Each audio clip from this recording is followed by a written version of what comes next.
उससे हमने अपने मतलब की बहुत सी बातें मालूम कर लीं और उसे हवालात में बंद करा दिया।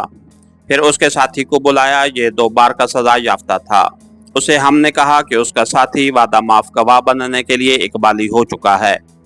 उसे हमने कुछ बातें सुना भी दी। ये दोनों चौंके मामूली से जराइम के आदी थे, इसलिए वो कत्ल जैसे भयानक जुर्म को हजम नहीं कर सकते थे। उस आदमी ने मिन्नत की कि वादा माफ गवाह उसे बनाया जाए। हमने उसे झूठा वादा दिया। उसने अपने साथी की तायद में इकबाली बयान दे दिया। उसके बाद हमने अपना मुकदमा मजबूत करने के लिए उसे जो कुछ पूछा उसने बता दिया। उसे भी हवालात में बंद कर दिया। सुबह तलू हो रही थी जब हमने छोटे सरकार को अंदर बुलाया।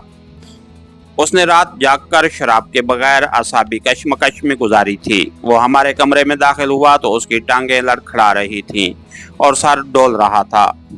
मेरे इशारे पर वो कुर्सी पर गिर पड़ने के अंदाज से बैठ गया। उसने जेब से सिगरेट का पैकेट निकालकर एक सिगरेट अपने होंठों में रखा। डोबगन ने उसके मुंह से सिगरेट छीनकर परे फेंक दिया और कहा, तुम थाने में हो, अपनी जागीर में नहीं।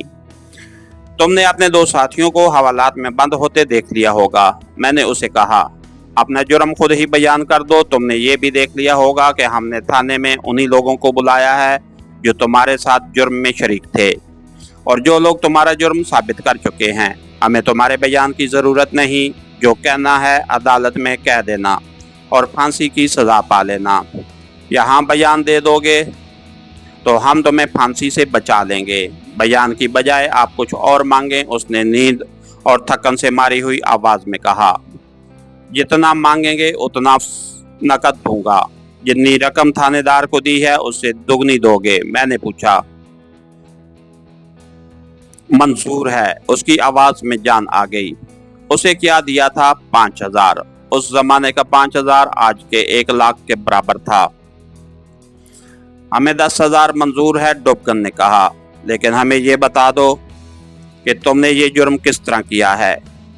उस लड़के में अकल की खासी कमी थी। उसने इकबाली बयान दे दिया। हम इस दौरान उस पर सवाल भी करते रहे और वो बरखुरदारी से जवाब देता रहा। उसे अपनी माँ के चाल चलन पर सिर्फ शुबा ही नहीं बल्कि यकीन था कि ठीक नहीं। उसे शुबा अपने बाप की जिंदगी में हो गया था। बाप के मरने के बाद उसकी माँ बदचलनी में निडर और बेएहतियात हो गई थी। उसी रोज दोनों बदमाशों की निशानदेही पर मैनेजर की लाश बरामद कर ली गई। तीनों ने मजिस्ट्रेट को अपने इकबाली बयान कलम बंद करा दिए।